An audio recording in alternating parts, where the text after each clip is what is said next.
Hello, welcome to Brighten Your Corner Ministry. My name is Cindy Ann Lewis Walcott, and we are studying life lessons from the Holy Bible. You don't have to be religious, these lessons are for holistic living. Today's lesson I call Lead by Example. We are going to study this lesson with Moses, and we will study this in the book of Exodus, chapter 4, verses 21 to 27.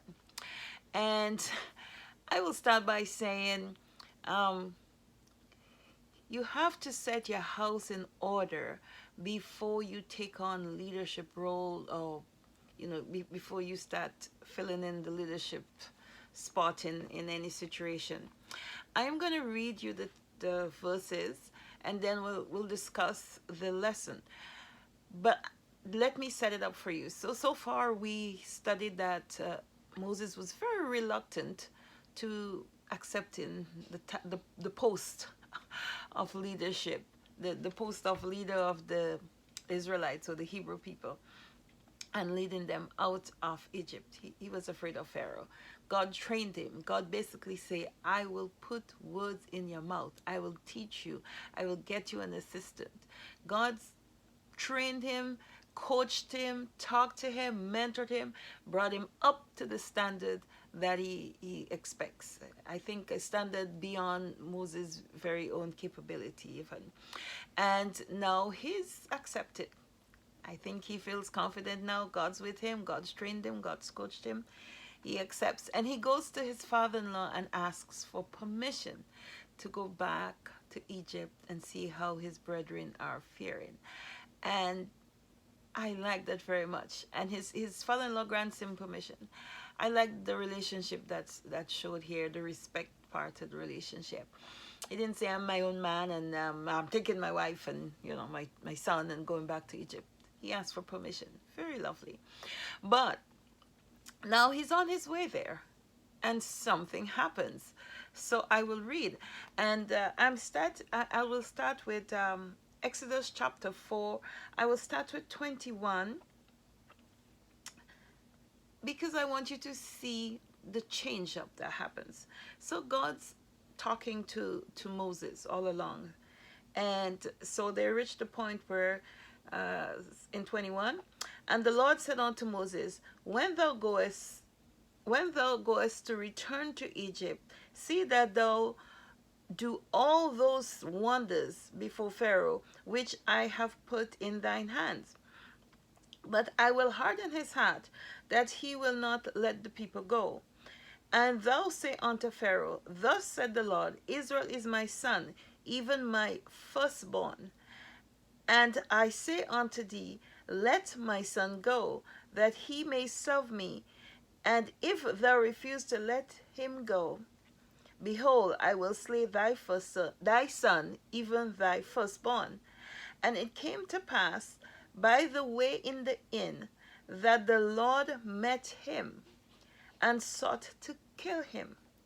Then Zipporah, which is Moses' wife, took a sharp stone and cut off the foreskin of her son and cast it at his feet and said, surely a bloody husband art thou to me.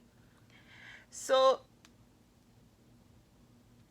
he let him go. Then she said, a bloody husband thou art because of the circumcision. I'm going to stop there. I'm going to read 27, verse 27 after. So I just want to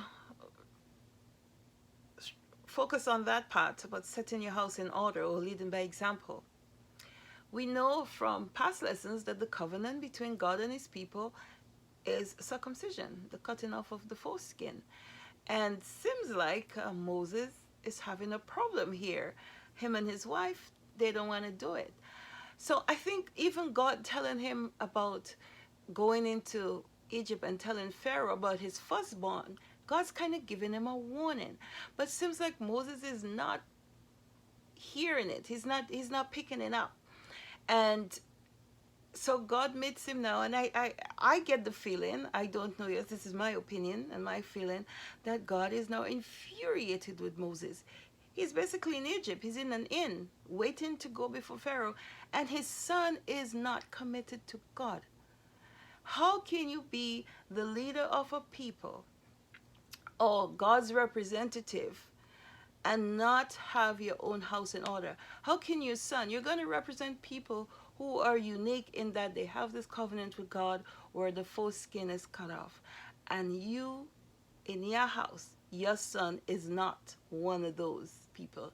So I think now God's give him enough of a hint and he didn't get it. And so now God's made in him, he said the Lord, but I am again assuming that it's God, because there is no other Lord in Moses' life, and tries to kill him.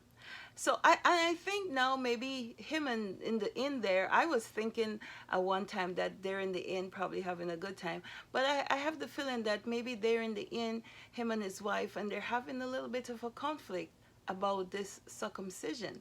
And maybe Moses has realized too that his son needs to be circumcised. I'm just assuming all this. And maybe he gave up to Zipporah, who says, no, I don't want this to happen.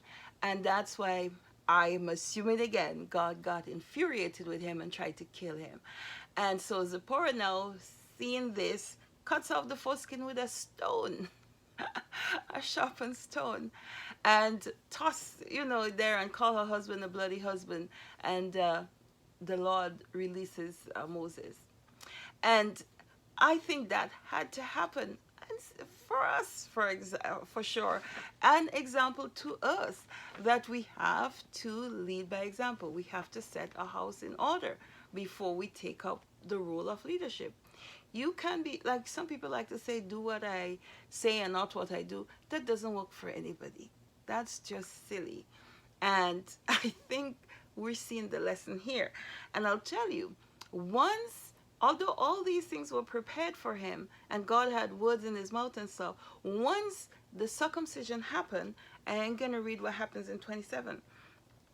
And the Lord said unto Aaron, go into the wilderness to meet Moses. And he went and met him in the mount of God and kissed him. So now everything's in order. The child's circumcised. The child's part of God's holy race, the race he chose as his people. And now he's sending Aaron, go meet your brother in the wilderness. Go hug and kiss and give him some reassurance, give him a shoulder, be his mentor and so on, be his assistant.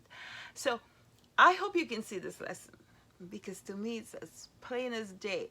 It was for a while, it took me a while to really understand because there seemed to be something missing in the middle. We didn't get a leading up to this incident happening, but I fill in the blanks with my imagination.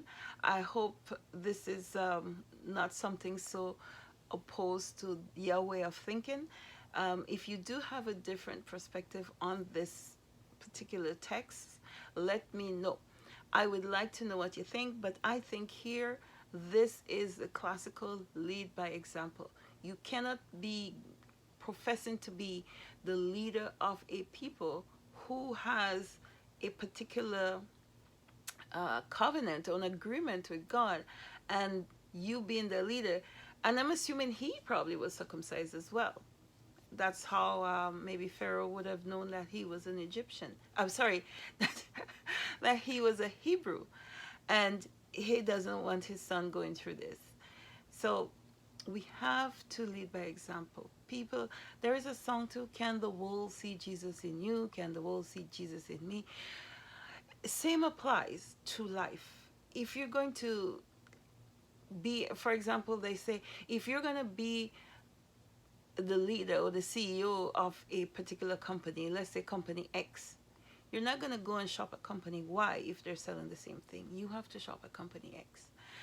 Let this example here transpire into whatever it is that's happening. That you have to have, according to my granddaughter Davney, you have to have your ducks in a row. You can't be leading and your life itself doesn't show that you have authority in your home.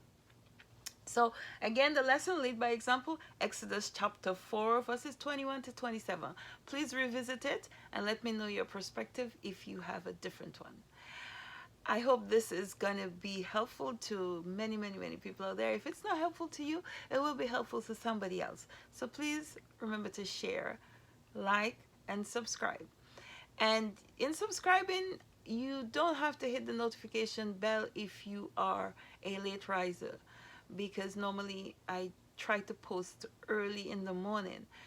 Sometimes I don't get early in the morning because I mentioned my grandkids are here with me, and sometimes it's a little bit technical or difficult to get a video done while they're around. So remember though, like, share, and subscribe. Have a beautiful day. God bless. Bye bye.